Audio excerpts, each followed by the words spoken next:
Montana Territory, 1878. The unforgiving winds of an early winter swept across the plains, carrying with them the scent of pine and the promise of a harsh season ahead. Heath Jackson pulled his coat tighter around his broad shoulders as he urged his exhausted paint horse forward. 3 days since the cattle drive had ended. 3 days since he'd collected his wages and parted ways with the outfit he'd ridden with for the past 6 months. At 25, Heath had already spent 7 years drifting from one ranch to another, one cattle drive to the next, never staying long enough to form attachments that would only end in heartache. "Just you and me now, Cisco," he murmured to his horse, patting its neck. "We don't need nobody else, do we, boy?" The empty vastness of the Montana wilderness seemed to mock his words.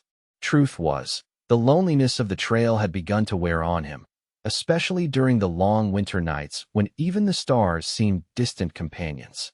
But Heath had convinced himself that the frontier was no place for lasting connections. Everyone he'd ever cared about had either died or left him behind. His ma to consumption when he was 12, his pa to a mining accident 3 years later. The frontier took everything eventually. Better to expect nothing than to lose everything again. As the daylight began to fade and snowflakes started to fall, Heath spotted a small cabin nestled against a grove of pines. Smoke curled from the chimney, suggesting occupation, but as he approached, the place seemed unnaturally still. He dismounted cautiously, one hand resting on the colt at his hip, and approached the weathered door. "Hello? Anyone home?" His voice carried in the quiet air, but no response came. The cabin door creaked as he pushed it open, revealing a single-room dwelling with simple furnishings. A pot of beans hung over dying embers in the fireplace, still warm. Whoever had been here had left in a hurry, and not long ago. Heath's trail-worn body ached at the sight of the small bed pushed against the far wall. Just one night, he told himself as he unsaddled Cisco and led the horse to a lean-to shelter attached to the cabin. "We'll be gone before whoever owns this place returns." After tending to his horse, Heath returned to the cabin and stirred the fire back to life. He ladled some beans into a tin plate, his conscience only mildly troubled at taking food from an absent stranger. As he sat at the rough-hewn table, his gaze fell upon a folded piece of paper wedged beneath one leg of the table. Curious, he pulled it free and unfolded it carefully. The handwriting was delicate, feminine, a stark contrast to the rugged surroundings. Asterisk to whoever finds this cabin. "I'm sorry I couldn't stay to offer proper hospitality. Circumstances have forced me to flee in haste. If you're reading this, you're welcome to whatever provisions remain, but I must ask a favor in return. In the root cellar beneath the floorboards, under the rug by the bed, is a wooden box. Please keep it safe until I can return for it. I'll be watching for smoke from the chimney when it's safe to come back. With gratitude, G.K." Asterisk Heath reread the note twice, running his thumb over the elegant script. A woman, alone in this wilderness? And now in some kind of trouble? Despite his better judgment, curiosity got the better of him. He pulled back the rag rug beside the bed and discovered a trapdoor with an iron ring. The root cellar below was small but neatly organized with preserved foods and supplies. In the corner, partially hidden behind a barrel of apples, was a wooden box bound with leather straps. He hesitated before taking it, remembering his father's words, "A man's only as good as his word, even when nobody's watching." Heath hadn't given his word to this mysterious GK, but something about the desperate tone of the note stirred something long dormant within him. That night, Heath barely slept, his mind filled with questions about the cabin's owner and what circumstances had driven her away. By morning, he'd made a decision that defied his usual instincts to move on, to avoid entanglements. He would stay, at least for a few days, to see if the mysterious woman returned for her box. 3 days passed with no sign of anyone approaching the cabin. Heath busied himself chopping firewood, repairing the loose shingles on the roof, and hunting to replace the provisions he consumed. Each night, he made sure the fire blazed bright enough to send a column of smoke into the sky, a beacon to whoever might be watching from the surrounding hills. On the 4th morning, as Heath returned from checking his snares with 2 rabbits, he found a woman standing beside Cisco in the clearing before the cabin. She was young, no more than 22, with honey blonde hair spilling from beneath a practical wool hat. Her blue dress, though travel-worn, complemented eyes the color of a summer sky. Despite the evident exhaustion in her posture, there was a defiant tilt to her chin that spoke of resilience. She leveled a small derringer at him as he approached. "That's far enough, mister. Are you alone?" Heath raised his hand slowly, showing the rabbits dangling from one fist. "Yes, ma'am. Just me and the rabbits. What are you doing in my cabin?" Her voice was cultured, with hints of an Eastern education that seemed out of place in the wilderness. "Found it empty 4 days ago. Stayed because of your note." "About the box." Her eyes widened slightly, and the gun wavered. "You found my note? And the box? You have it. Safe inside, just like you asked." "I'm Heath Jackson, ma'am. Been working cattle drives mostly, heading nowhere in particular." The woman studied him for a long moment before lowering the derringer. "Grace Keller," she finally offered. I appreciate you respecting my request. Most men would have taken what they wanted and moved on."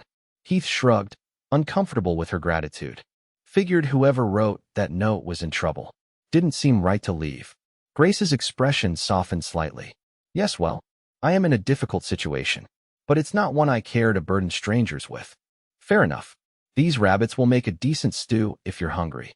The caution in her eyes was gradually replaced by exhaustion. "I haven't eaten properly in 3 days." Together they entered the cabin, an uncomfortable silence stretching between them. Heath busied himself preparing the rabbits while Grace moved directly to the trapdoor, retrieving the box and checking its contents with obvious relief. Whatever was inside clearly meant a great deal to her. "Mr. Jackson, I can't offer much payment for your kindness, but—" "Wasn't looking for payment," Heath interrupted, keeping his eyes on his task. "Just seemed the decent thing to do." Over a simple but hearty stew, Grace gradually revealed fragments of her story. She'd come west from Philadelphia 2 years earlier to teach in a small mining settlement 30 miles north. When the mine played out, most families had moved on, leaving her without pupils or purpose. "I was preparing to return east when—" She trailed off, her fingers tightening around her spoon. "When trouble found you," Heath finished for her, not pressing for details she wasn't ready to give. Grace nodded, the firelight casting shadows across her delicate features. "Yes, and now I find myself without a clear path forward." Heath recognized the look of someone hunted, someone who'd seen the darker side of frontier justice.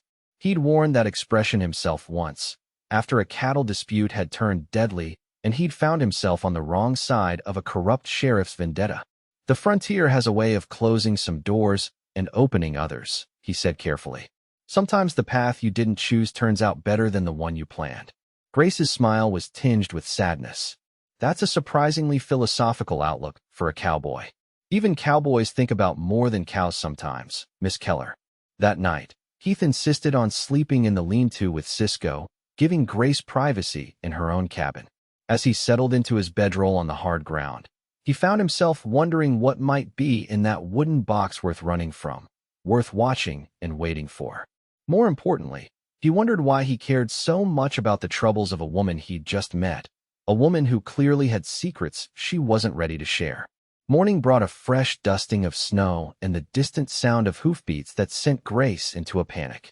Without explanation, she grabbed the wooden box and fled to the root cellar while Heath stepped outside to confront the visitors.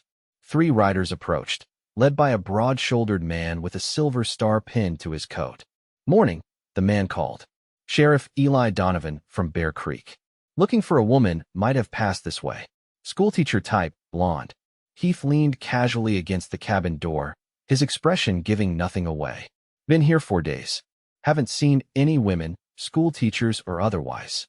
The sheriff's eyes narrowed with suspicion. "This her place. Abandoned when I found it. Figured the owner wouldn't mind me waiting out the weather." One of the other riders, a weasel-faced man with a nervous twitch, leaned forward in his saddle. "That smoke's been steady for days. Been watching from the ridge." Sheriff Donovan studied Heath carefully. "Mind if we take a look inside?" "Actually, I do mind," Heath replied evenly. "Man's entitled to privacy, badge or no badge." The tension thickened as the sheriff's hand drifted toward his holster. "The woman we're looking for is wanted for theft and murder. Poisoned my deputy, my brother, after stealing valuable property." Heath's expression didn't change, though his heart quickened. Murder didn't match the frightened schoolteacher hiding beneath the floorboards. Like I said, haven't seen any women. But if a murderer comes knocking, I'll be sure to send word to Bear Creek. For a tense moment, it seemed the sheriff might push the issue.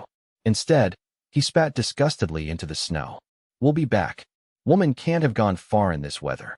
As the riders disappeared into the tree line, Heath returned to the cabin and opened the trapdoor. Grace emerged pale and trembling. Heard everything, she whispered. I need to explain. Over the next hour, the full story unfolded. Grace had indeed been the schoolteacher in a mining settlement called Bear Creek. But when the mine failed, the corrupt sheriff and his deputy brother had started extorting the remaining residents. When they discovered Grace had been teaching some of the miners to read legal documents, revealing the sheriff's schemes, Deputy Donovan had cornered her in the schoolhouse. He attacked me, she said quietly, her hands clasped tightly in her lap. I defended myself with the only weapon at hand, a bottle of chemical compounds I used for science demonstrations. It burned his face badly. He fell and struck his head on the corner of my desk. And the theft? Grace opened the wooden box, revealing stacks of documents and a leather-bound ledger. Tax records, property deeds, evidence of their corruption. Sheriff Donovan has been forcing people off their rightful claims, re-registering the properties in the names of his friends. I took these before fleeing. Heath studied the papers, recognizing the significance of what she'd done. These would ruin him if they reached a federal marshal. The nearest federal authority is in Helena, over 100 miles from here. I'll never make it with Donovan's men watching the trails. The solution came to Heath with unexpected clarity. For a man who'd spent years avoiding entanglements, the decision to involve himself in Grace's problems should have been difficult. Instead, it felt inevitable. I know these mountains, he said. There are trails the sheriff's men won't know about. I could get you to Helena. Grace's eyes widened. Why would you risk your life for a stranger? The question struck at the heart of Heath's carefully constructed isolation. Why indeed? The answer came from a place he'd locked away years ago, when he'd decided the frontier was too harsh for dreams beyond survival. Because sometimes doing what's right means stepping into someone else's fight, he said simply. And because I'm tired of just passing through places without leaving anything better behind. The journey to Helena would take at least 10 days through difficult mountain terrain. They departed at dawn the following morning, taking only what they could carry on Cisco and a pack horse Grace had hidden in a grove 2 miles from the cabin. The first 3 days passed without incident as Heath led them along game trails and abandoned mining paths that wound through the rugged landscape. On the 4th night, as they huddled beside a small fire in a sheltered ravine, Grace asked the question that had been hanging between them. What made you become a drifter, Heath? You seem capable of much more. Heath poked at the fire, watching sparks rise toward the stars. My pa was a dreamer. Built a homestead, planted fields, made plans for the future. Died in a cave-in at a mine where he'd taken work to pay for seed. Ma followed less than a year later. He shrugged. Learned early that putting down roots just gives life more places to hurt you. Grace was quiet for a long moment. My father was a banker in Philadelphia. When he died, I discovered he'd lost everything to bad investments. There was nothing left for my mother and me except debts and shame. Coming west was my chance to build something new, to be valued for my abilities rather than my family's position. And was it what you hoped for? Her smile was genuine despite their circumstances. Yes, those children in Bear Creek needed me. For the first time in my life, I was truly useful. Until Sheriff Donovan arrived. Heath found himself studying her face in the firelight, struck by the strength beneath her refined exterior. Frontier has a way of testing what we're made of. And what do you think you're made of, Heath Jackson? The question caught him off guard. For years, he'd defined himself by what he wasn't. Not a settler, not a dreamer, not someone who needed others. Facing Grace's direct gaze, those negatives suddenly seemed hollow. Still figuring that out, he admitted. On the 6th day, they were caught in a snowstorm that forced them to seek shelter in an abandoned mining shack barely larger than a closet. Huddled together for warmth, the physical proximity broke down barriers that words had only begun to breach. He found himself telling Grace about his brief stint with the Texas Rangers, about the friend he'd lost in a shootout with rustlers, about his decision afterward to avoid putting down roots or forming attachments.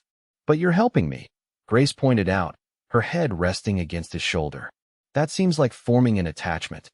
Heath had no answer that wouldn't reveal too much of what he was beginning to feel for this brave, principled woman. Dawn broke clear and cold.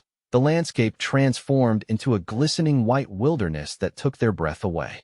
As they resumed their journey, Heath noticed Grace watching him with a new awareness, an unspoken connection forming between them that both excited and terrified him. That afternoon, disaster struck. A shot rang out from the ridge above, sending them scrambling for cover behind a fallen tree. Sheriff Donovan and 4 riders had somehow picked up their trail. "Thought you were clever, taking the old mining routes," Donovan called from his position. "But I've been hunting these mountains since before you were born, boy." Heath returned fire, keeping the sheriff's men pinned down while frantically calculating their options. "We're outnumbered and outgunned," he told Grace. "Best chance is for you to take Cisco and the evidence while I draw their fire." Grace clutched his arm, her eyes fierce. "I won't leave you to die for me. Not planning on dying. Just creating a distraction. There's a settlement called Pine Tree Crossing 2 days' ride southeast. Meet me there." He pressed Cisco's reins into her hands. "Trust me, Grace." The doubt in her eyes wounded him more than he expected. "How do I know you'll come?" Heath made a decision then, one that defied every defensive instinct he'd cultivated. He pulled her close and kissed her, a brief but fervent promise. "Because for the first time in years, I've got a reason to keep my word." Grace's surprise melted into determination. She mounted Cisco, clutching the precious saddlebag containing the evidence. 2 days. Pine Tree Crossing. As she galloped away, Heath emerged from cover, firing rapidly to draw attention away from Grace's escape route. The plan worked too well. A bullet grazed his left arm, and another struck the pack horse, killing it instantly. With his exit strategy literally dead at his feet, Heath was forced to flee on foot into increasingly rugged terrain. Night fell as he scrambled up a nearly vertical slope, the voices of the pursuers growing fainter behind him. The wound in his arm throbbed mercilessly, and the temperature was dropping rapidly. Without supplies or shelter, his situation was growing desperate. By dawn, feverish and exhausted, Heath stumbled across a trapper's cabin tucked into a protected valley. The elderly trapper, suspicious but not unkind, allowed Heath to rest and tend his wound in exchange for help repairing the cabin's roof once he recovered. "Young feller like you running from the law?" the old man asked on the second night, as they shared a rabbit stew. "Not the law. Men who use badges to hide their crimes." The trapper nodded sagely. "Plenty of that going around these days. What's got you tangled up in it?" Heath found himself explaining Grace's situation, surprised by how naturally her name came to his lips, how deeply her cause had become his own. "Sounds like you're sweet on this schoolteacher," the trapper observed with a knowing glance. "Just trying to help someone who deserves better than she got. Son, I've lived 68 years in these mountains. Seen men face down grizzlies for less reason than you're giving. That ain't just helping, that's heart work." Heath couldn't deny the truth in the old man's words. Somehow, in less than 2 weeks, Grace Keller had disrupted every rule he'd established for himself since his parents' deaths. She'd made him question whether his independence was freedom or merely another kind of prison. After 3 days of recovery, Heath bid farewell to the trapper and set off for Pine Tree Crossing, a day's walk south. His arm still ached, but determination drove him forward. Grace would be waiting. If she'd made it through safely, if Donovan hadn't caught up with her, if she'd trusted him enough to wait. Too many ifs plagued his thoughts as he approached the small settlement just before sundown. Pine Tree Crossing was little more than a general store, a saloon, and a handful of cabins clustered around a crossroads. Heath entered the saloon first, scanning the room for any sign of Grace or danger. The barkeeper, a heavy-set man with a walrus mustache, eyed him suspiciously. "Something I can help you with?" "Looking for someone. Young lady, blonde hair. Might have arrived a day or 2 ago." The man's expression didn't change. "Ain't seen no ladies like that." A cold dread settled in Heath's stomach. Had Grace been captured? Had she never made it to Pine Tree Crossing at all? Or had she simply decided not to wait for a drifter who'd made her a promise she had no reason to believe? As Heath turned to leave, defeated, the barkeeper spoke again. "Though Parsons' wife took in a sick traveler couple days back. Over at the church house." Hope surged as Heath hurried to the small white building at the edge of town. He knocked on the door, which was opened by a kindly woman in her 50s. Mrs. Parson? I'm looking for a young woman who might have arrived recently. Her name is Grace. The woman's expression grew guarded. And who might you be to her? My name is Heath Jackson. We were traveling together when we got separated. Before the woman could respond, a voice called from within the house. Let him in, Mrs. Wilson. I know him. Grace appeared in the hallway behind her, pale but standing, relief washing over her features at the sight of him. Heath felt something tight and painful in his chest release at the sight of her safe and whole. Mrs. Wilson stepped aside, allowing Heath to enter. She arrived half-frozen 2 days ago, her horse nearly dead from exhaustion. Been running a fever since. Grace approached slowly, as if not quite believing he was real. You came, she whispered. Said I would. Mrs. Wilson discreetly excused herself, leaving them alone in the small parlor. Grace reached out to touch the bandage visible beneath Heath's torn shirt sleeve. You're hurt. It's nothing. Bullet just grazed me. He hesitated, then asked the question burning foremost in his mind. The evidence. The box. Grace smiled, some color returning to her cheeks. Safe. Mr. Wilson is the circuit judge for this county. When I showed him the documents, he immediately sent for the federal marshal in Helena. They arrested Sheriff Donovan yesterday. Relief washed over Heath. Then it's over. You're safe. Yes. Her smile faded slightly, which means you're free to move on. Back to your life. The words hung in the air between them, heavy with unspoken meaning. Heath had achieved what he'd set out to do, helped Grace deliver the evidence, and bring Donovan to justice. By all rights, this was where their paths should diverge. He would return to the cattle drives and drifting, to the solitary existence he'd convinced himself was all he needed or deserved. But standing there, looking into Grace's eyes, Heath finally confronted the false belief that had driven him for years. The frontier wasn't a place where connections only led to heartbreak. It was harsh and unforgiving, yes, but that was precisely why human bonds mattered so much. Survival alone wasn't living. What if I don't want to move on? The words escaped before he could second-guess them. Grace's breath caught. What are you saying, Heath? I'm saying that helping you these past 2 weeks has taught me something. I've been running from connections because I was afraid of losing them. But not having them at all, that's its own kind of dying. He took her hand, surprised by how natural it felt. I don't have much to offer. No land, no house, just my skills and my word. But if you wanted, we could face whatever comes next together. Tears welled in Grace's eyes. Are you proposing to me, Heath Jackson? I reckon I am. Though I always thought I'd have a ring and be wearing a cleaner shirt when I did. He smiled uncertainly. Too fast. Grace laughed through her tears. 6 months ago, I would have said yes, it's too fast. But the frontier doesn't operate on Philadelphia timetables. Out here, we learn quickly who people truly are in moments of crisis. She squeezed his hand. And I've seen who you are, Heath. A man who keeps his promises. A man who risks his life for what's right. A man I could build a life with. Is that a yes?